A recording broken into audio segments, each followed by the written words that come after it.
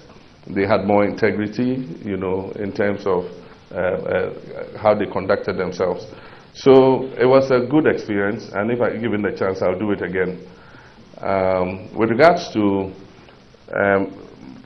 reshuffle, I never actually reshuffled any female minister because, I mean, there was no need to reshuffle them. They were all performing very well. But I think I remember what you're talking about. It was recently where a minister who had won accolade as one of the best performing ministers was reshuffled and eventually dropped from government. Actually, she was asked to take a diplomatic appointment or something like that. So those are hazards. I don't know what, you know, informed the president's decision, but normally the president has the best overview of their people, and so if even somebody recognizes you as the best performing minister, the president probably needs you somewhere else other than where you are. So, thank you so much. Okay, we will now take questions from either side of the room, but I'll go to my right first. Here's how it should go. Please just introduce yourself and then ask your question. My name is Abdi Baraya. I'm from the Political Science Department of the Association. Thank you, SME, for the talk. It was really interesting. My question is on the representation of women in the political space in Ghana. I remember where I was when it was announced that you had to pick a female running mate in baseball. And I remember how I felt. I just said, yes. Yes. We are getting somewhere. It was an exciting time, and the whole narrative and the discourse in the country was an interesting movement. It was a pivotal movement. And it's very interesting also and refreshing to hear you speak about female representation the way you have to speak. So my question is this simple. Would you consider another female?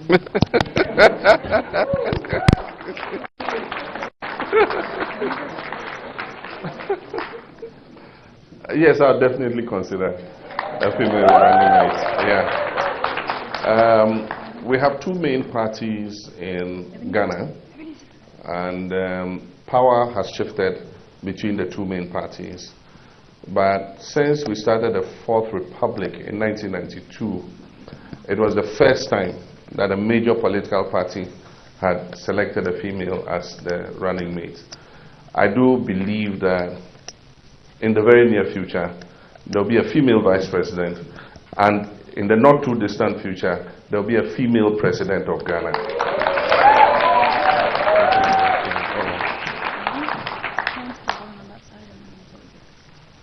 To make it easier, let's take two questions at a time, okay? Or three at a time.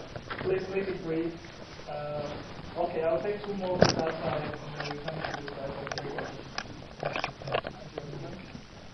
Two on this side? Yes, and two three on on this that side before we come to Yes, great.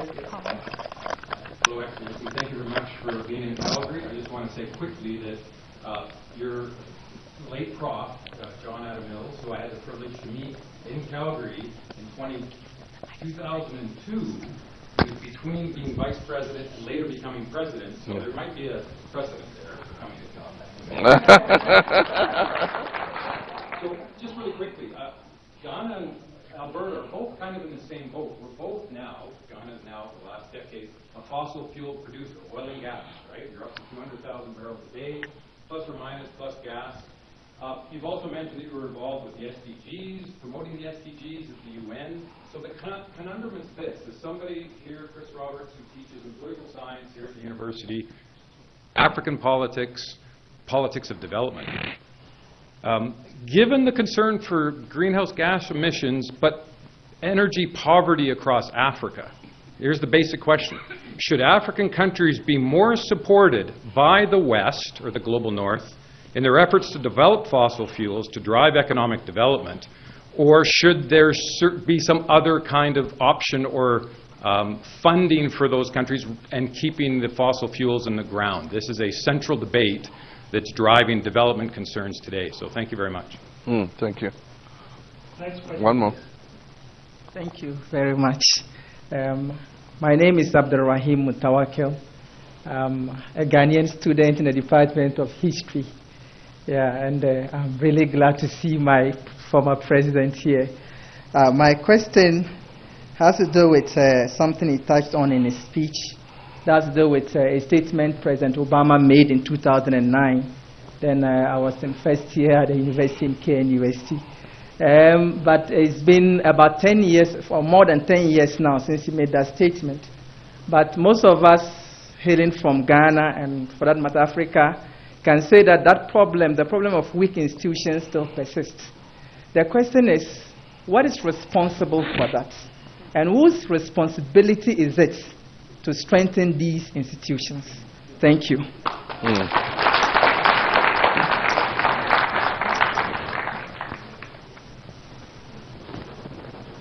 Okay. Professor Mills took a sabbatical after the 2000 election. He had been our candidate. He had been vice president and he became candidate of our party. And so after he lost, he took, I think, a 1-year sabbatical. And he came out here to Canada to teach. And I didn't realize that I was in Calgary, but that is significant. And so I guess I'm following in his footsteps in traveling here. Yes, we're in the transition period from fossil fuels to green energy. But we all recognize that Africa has contributed the least to the current problem that we have in terms of global warming. And so we've been advocating a position in all the COP summits that we have gone, that Africa must be treated differently in terms of its progression to green energy. We need the revenues from the fossil fuels that we produce to be able to invest in our people and raise our people from poverty. Indeed, investments, we saw a decline in investments in potential oil fields in Ghana because we have other oil fields that could be developed. ExxonMobil pulled out of oil exploration in Ghana because of the transition to green energy, and so they closed fields that they thought, were not as strategic to them. Incidentally, after the Ukraine-Russia war, somehow new money is available to invest in some fields. We currently have 3 fields: Jubilee Field, 10 Field, and ENI Sankofa, that's offshore Cape Tree Point. And we have a potential one, which is Deepwater Tunnel, which at first was being explored by Hess, the American giants, and then they sold it off to Aker, which is from Norway. And Aker has recently pulled out and sold to the African Finance Corporation. We're looking to see if we can bring that on stream because that would produce extra crude oil. But more importantly for us is the associated gas, liquid natural gas. We're using the bulk of it to produce electricity, to power thermal stations, to provide electricity for our people. And so that we will continue to do because, of course, it's cleaner than using crude oil to fire the thermal plants that we have. We currently are producing about 204 billion standard cubic feet of gas. And that is a critical resource that we can use to power our own electricity generation. And if we have excess, we can liquefy that and export it to other countries that are in need of LNG. And so that's a very strategic area for us. And it is our advocacy that Africa should be treated differently, in terms of the transition to green energy. But we have a potential for green energy. We have a lot of sunlight, and that's why I could bring a bit of it when I went to Halifax, because we have more than we need, and I could ship some to Alberta if you guys are interested. But solar is definitely a major way to go, and we've started to see solar being fed into our national grid. But we're also seeing a lot of off-grid solar where people are adding solar to their mix so that it reduces how much they are drawing from the national transmission. Thank you.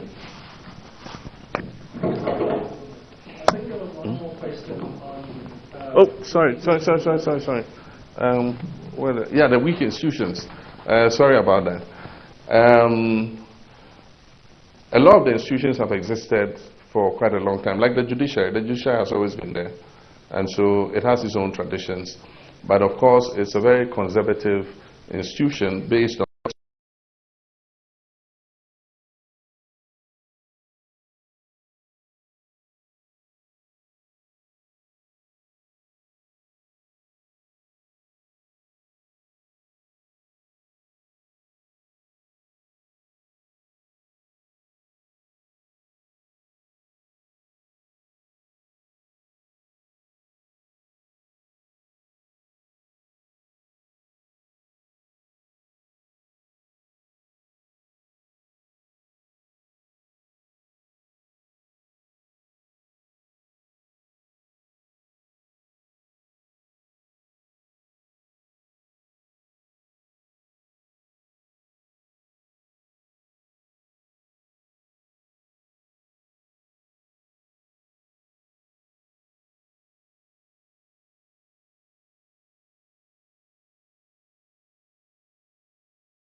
that whole country with power is very difficult to achieve.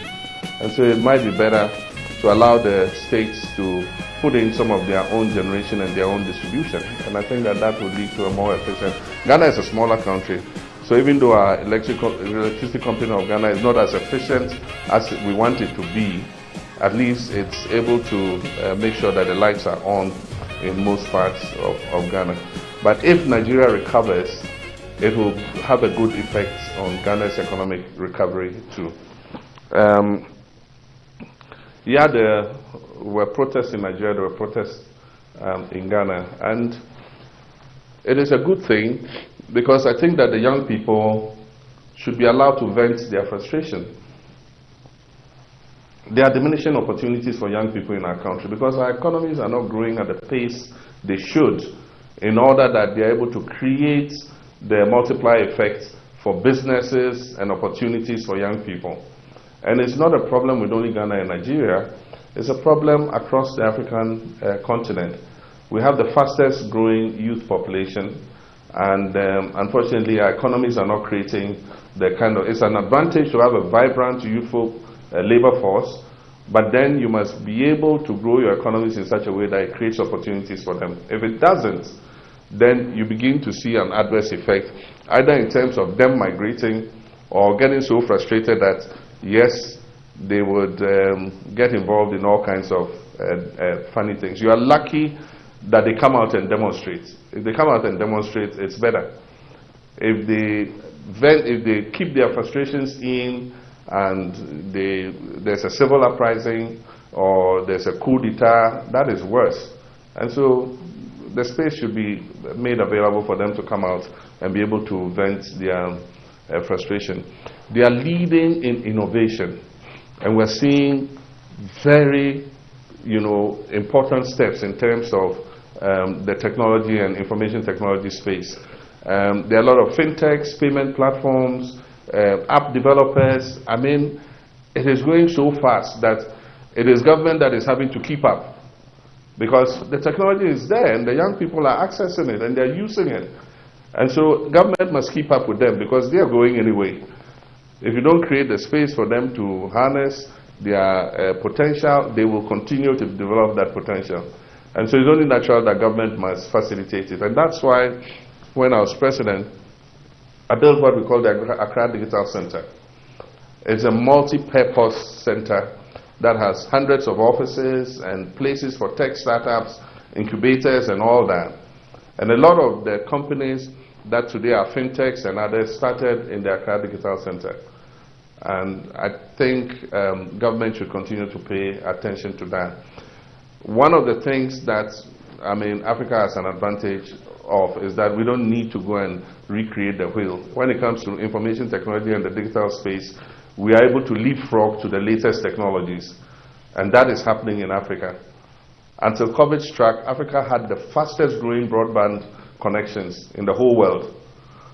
And if you go to every African country today, payment platforms using mobile money and so on and so forth have come on stream. And so something good is happening in that space. In my own country, services have long overtaken agriculture as the biggest contributor to gross domestic product. Today, services, banking, tourism, hospitality, financial services, and so on and so forth, contribute almost 49% of gross domestic product. And other, including oil and all the other sectors, construction and everything, contribute 51%.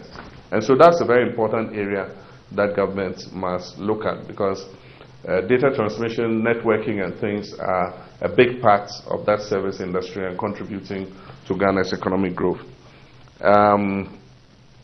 I've met several prophets on this visit, and I think my brother who spoke was prophesying into my life, that I'll be president. I thank you for your prophecy, and I will work hard to make it come to fruition. It says, what do we do with fiscally challenged people? Fiscally challenged people have a very uphill task in our country because the social support systems are not sufficient for them. I know, because I had a brother who was crippled by polio, and he's deceased. But I know the struggles that he went through in terms of my financing his education, access to public buildings and things. We passed the disability law, and it gave a time frame and said by a certain date all public buildings must have access for persons living with disability. There's a law that says that a certain percentage of every workforce in every establishment should be reserved for persons living with disability. The problem has been enforcement, to make sure that people are complying, and if they're not complying, to take out the appropriate sanctions against them.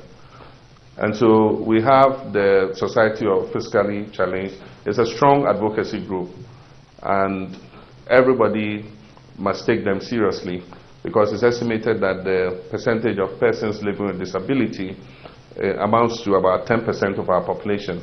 And so it means if we are 29 million, then it means almost 3 million people are persons living with disability. And these are people who are voters.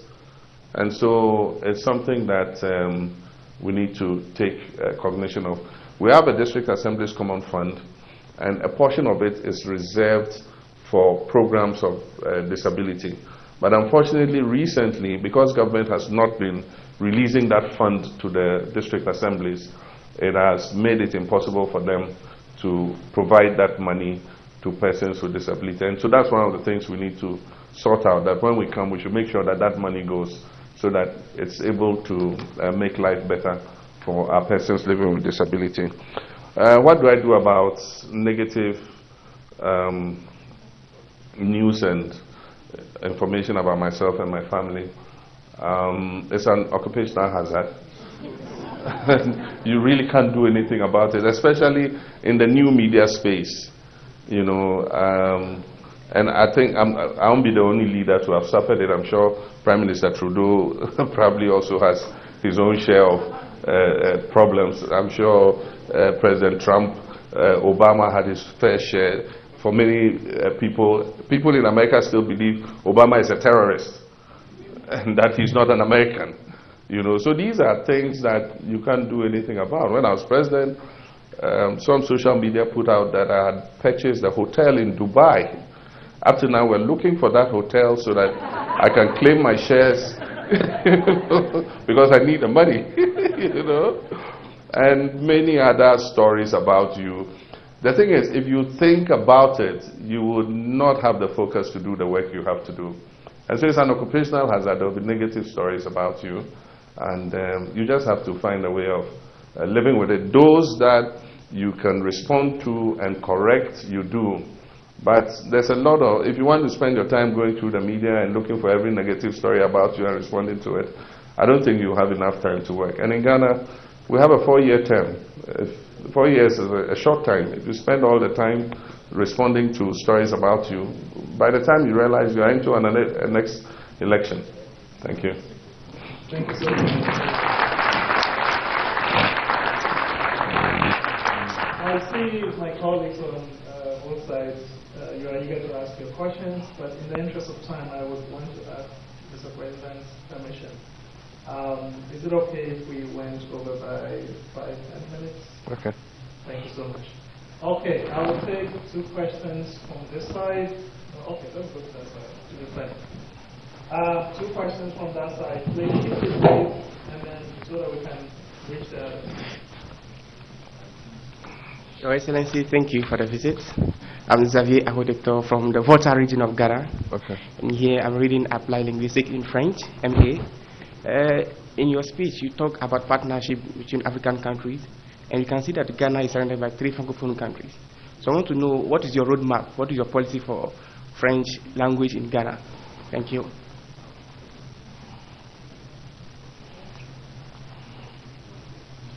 Thank you, Mr. President. It's an honor to be able to ask you these few questions. This question, one. It's long, but I will summarize it.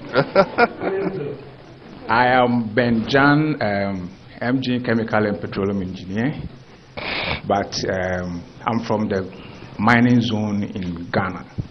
and I want to ask you something about the gold and other natural resources. Yesterday, the Fallen Elephant government signed a very good contract. They are aiming to be the best contract of all. Based on all the successive government, the Gordon Gosbert style of governance, of which you are not different from, over the years,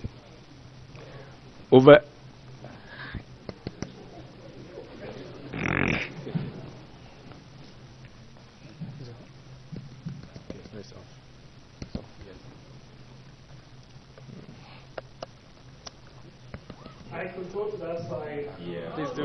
Yes. Your pointer must be very heavy. The microphone can't take it. Thank you, Your Excellency. My name is Sampotiwa Fati, a PhD candidate at the Department of Political Science. Please, in your speech, you mentioned that good governance is crucial to Africa's development, and I also believe a healthy population is key to promoting good governance. And HIV and other diseases on the continent are affecting the continent's development.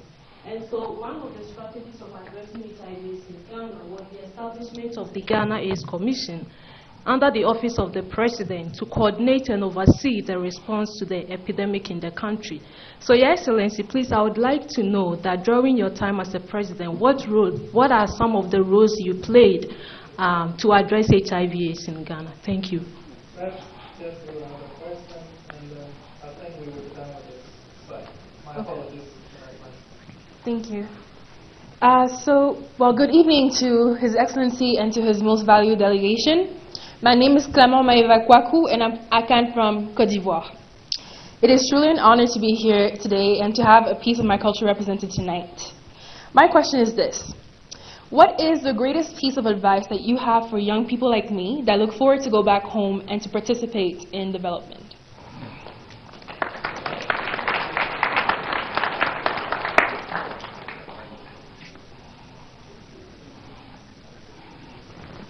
Yep. Is it working now? Is the mic good? Have to move. Two of you make your way to the other side. There's two.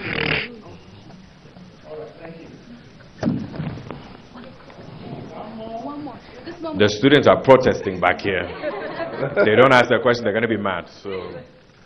Hello, Your Excellency. My name is Rue, and I'm a third-year political science and Greek and Roman studies student. I'm also part of the African Task Force, and a collective question that we have is, given that we're all in academia here, we would like to know what Ghana is doing to fund academics and produce a high-quality research, especially to tell African stories from our perspective, away from Eurocentric influences. I didn't hear that properly. Are we from Eurocentric influences? If I may paraphrase, she's asking what Ghana is doing to fund research that would focus on Africa instead of a Eurocentric perspective. Okay. Okay. The very last one. Very last one. Okay. The very last one. Wow. Okay, I hope this mark doesn't break it. Okay, I'll summarize it. Okay, so based on the Gordonsberg style of governance,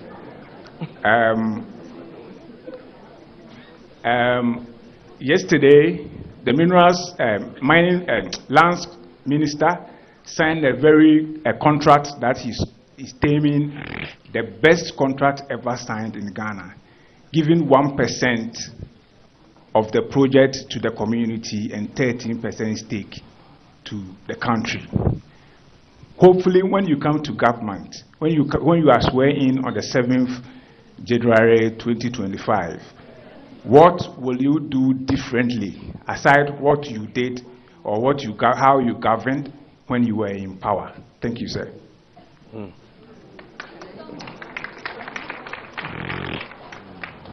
Okay, I think that is it. My apologies. President Mahama will take these questions and then. She's a doctor, you guys. She has to. Okay, just take her. This is the last. Okay, we have 6 questions to go, and that is 7. Thank you. My name is Ruby Abenakon. I'm a PhD candidate in linguistics at the University of Victoria. Thank you so much, Your Excellency, for that insightful speech. I find that in Ghana and probably most African countries that most developmental projects get discontinued when there's a change in government. Point in question, so many of your projects have been abandoned. So in your view, do you think that there is a way or a strategy for successful government to continue developmental projects? Thank you. Okay, thank you very much. This is the last batch of questions, I suppose, so I'll be brief. The first question was on health, HIV and AIDS. I happen to be the first chairman of the board of the Ghana AIDS Commission when it was formed. At the time, I was Minister of Communications. And before we formed the AIDS Commission, HIV had been treated as a health issue, and so it was handled principally by the Ministry of Health. And then the United Nations came and said, no, this is a multisectoral issue, and you cannot handle it effectively only with one sector.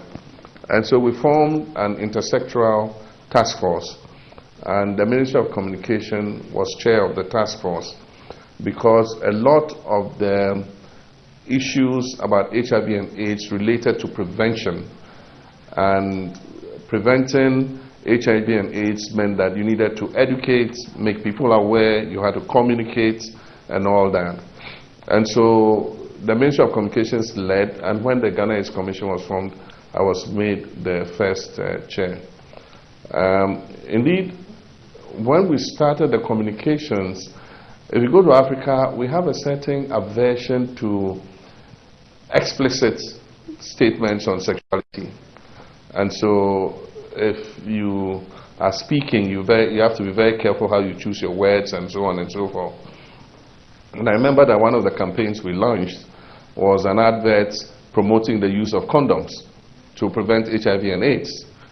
And the slogan that went to the advert said, if it's not on, it's not in. And we faced such a pushback from traditional authorities. I mean, what is this?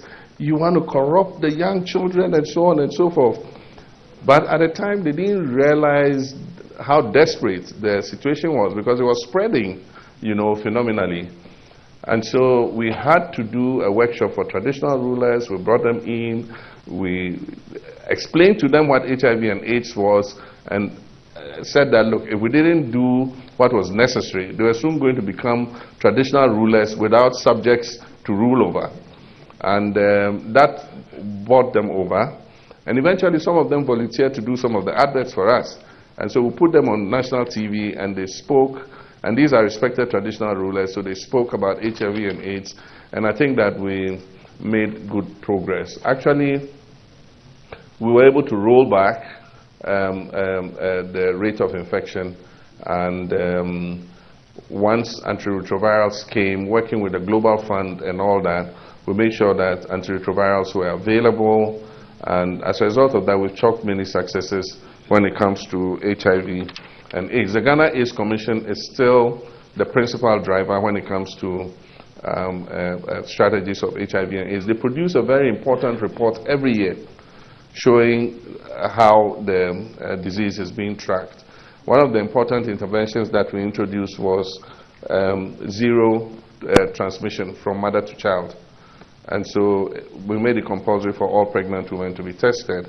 And if they tested positive, we made sure that they got antiretroviral drugs free of charge, so that the virus did not jump from the mother to the child. And so we had a generation of children who were born to HIV mothers but were free of HIV. And the mothers were advised not to breastfeed and all that, so that the children could stay HIV free. So it's been a success story, and I think that Ghana AIDS Commission, if the story of the fight against HIV comes to be, and AIDS comes to be written, the name of the Ghana AIDS Commission will be written in letters of gold, and I'll encourage them to continue to work. French language, like you said, it's true. Ghana is surrounded by French-speaking countries, Cote d'Ivoire to our west, Togo to our east, and Burkina Faso to our north. And so over the years, French has been made a compulsory subject of study in our schools. The difficulty is that we do not have enough French teachers. And so the children take French, but many times you go to a school and there's no French teacher. The La Francophonie has been trying to help by providing scholarships to train French teachers, but we simply just don't have enough.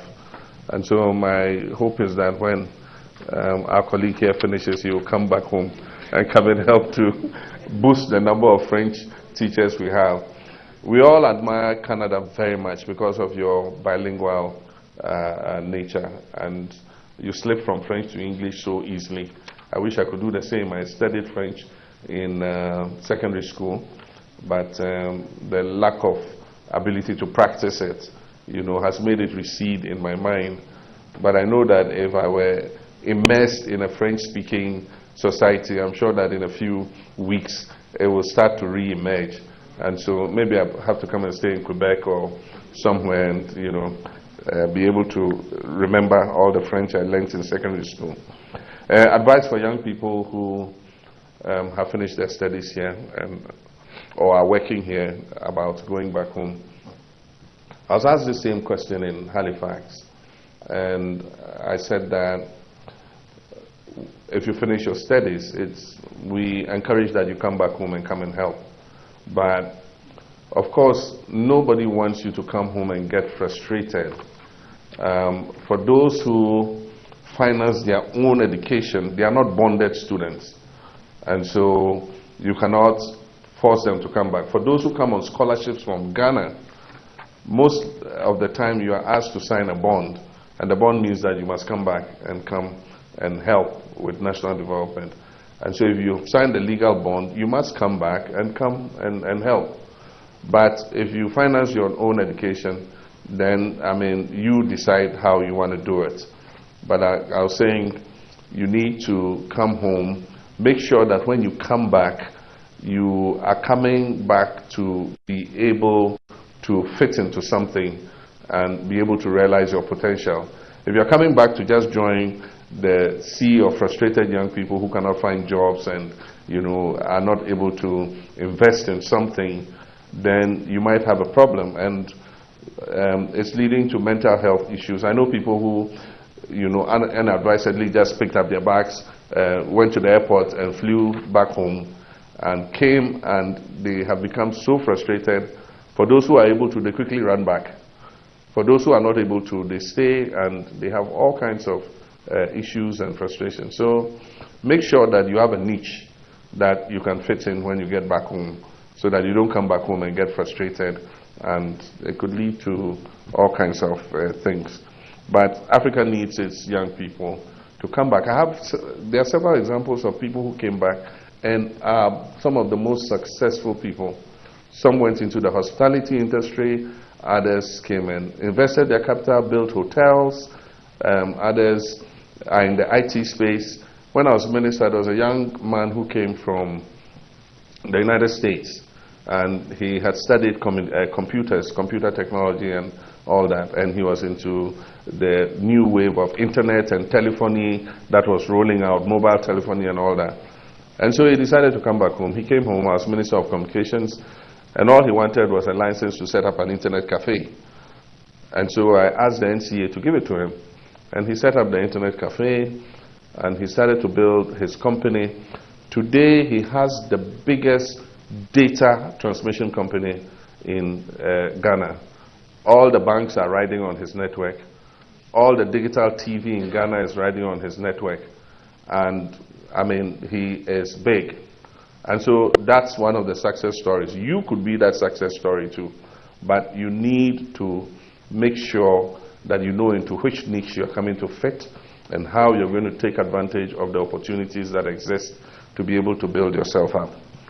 How do we work to focus on Africa?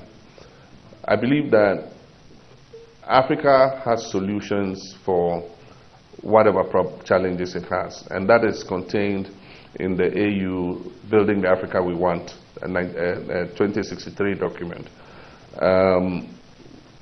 We cannot continue to look back and blame our colonial past or our past of slavery. I believe that we can also work to pull ourselves up by our bootstraps. Already, like I said, in the IT space, if you look, the technology is available. And it leads me to the question, the last questioner about, the one who had a mishap with the microphone when he talked about mining and contracts. In the past, we didn't have access to technology and capital. Today, there's technology, there's capital, and Ghanaian businesses have it. And so you see that Ghanaian businesses are going successfully into mining ventures. Ghana was called the Gold Coast, is blessed with gold from the Atlantic coast right up to our northern border. Virtually everywhere you dig in the western part of the country, the gold veins run through there, and so there's a lot of gold. And many mining companies are coming and taking leases and establishing mining projects. But aside from that too, it has its downside. We have illegal small-scale mining that is destroying our vegetation. People take an excavator, go and dig up anywhere, wash the little gold they can find, and then they just abandon the contaminated water and things like that. So that also creates a challenge. In the revolutionary years, the World Bank and IMF puts pressure on us to divest state enterprises. And so it was during the period of the Economic Recovery Program, for those of you who are grown enough. And some of the industries that we divested included mining companies. One of them was a state gold mining company, SGMC, which had been operating at a loss. A company came and offered to buy it, a foreign company. One, we didn't have the technology, we didn't have the capital to make it a first-class mine. So we sold it to them, $5 million. They came, and he mentioned Gordon Gaggisberg. From Gordon Gaggisberg's time, from colonial times, we had been mining gold, and the tailings, that is, after you wash and take the gold out, what is left is called tailings. The tailings had created a huge mountain in the township of Takwa, where the gold mine is. At the time that this gold was washed, the technology could take out only 45% of the gold. And so you had 55% of gold still sitting in those tailings. And the new technology had come for being able to extract gold to up to 95% out of the ore. We didn't have it. This new company had it. So they bought our mine for $5 million. They brought the machines. That whole mountain, they washed all the tailings. And by the time they finished washing the tailings, they had made a few hundreds of millions of dollars. And so they paid us our $5 million. And the rest was profit. And they invested it in the mine. Today, that mine is worth billions of dollars. But today, we have the technology. And the strategy that is being used is good. Because, like you said, a lease was signed recently, and that is for a lithium mine. But it's not only about having a bigger share in lithium. It's about taking part of the processing and bringing it into Ghana. And so it's not about owning it. We own it because we paid for it. We've set up the Mineral Incomes Investment Fund. And all the royalties, the 10% carried interest, and all the royalties due to government are paid into that fund. And in every venture, government reserves the right to acquire more shares.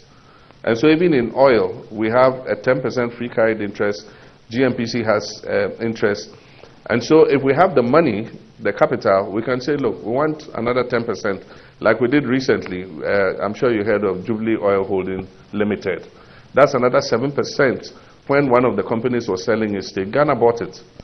And so if we have the capital, we can continue to increase our stake in these mineral developments like we've done for lithium. But I'm saying that it's not only about owning the production of the raw material, it's about bringing some of that processing into Ghana, bringing gold refining into Ghana so that we are exporting refined gold instead of raw bullion, that we are refining the lithium into at least the secondary process before the final process is finished elsewhere.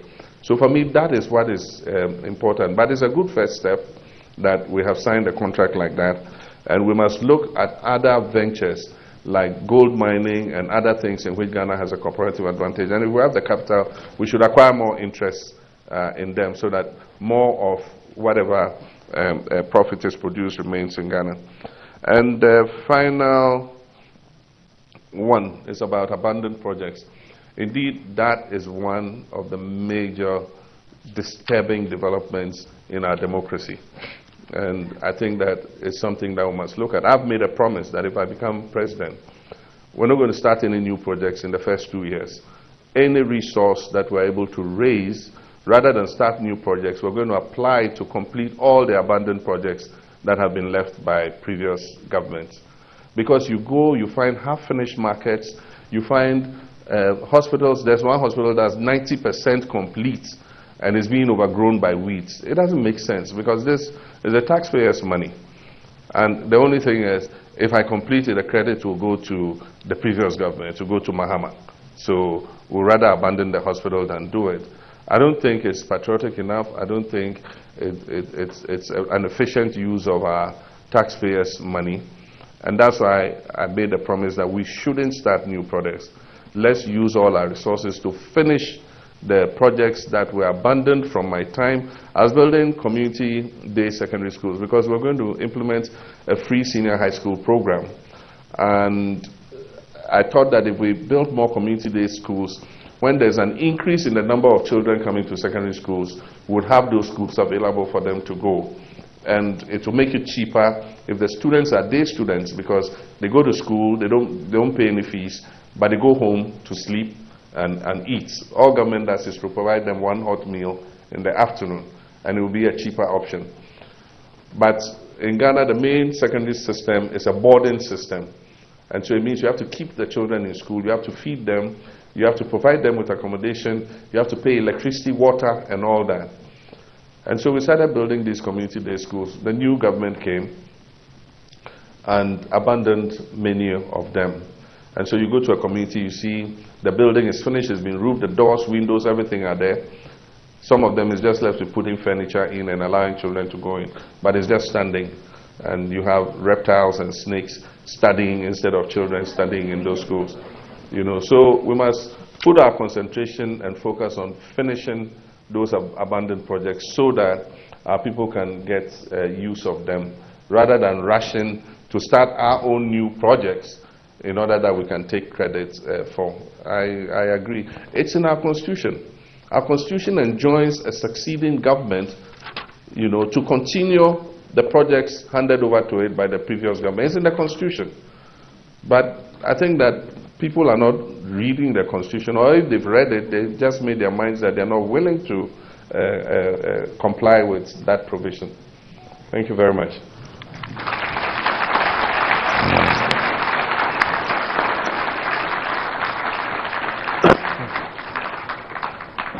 I will ask for another round of applause for President Mahama.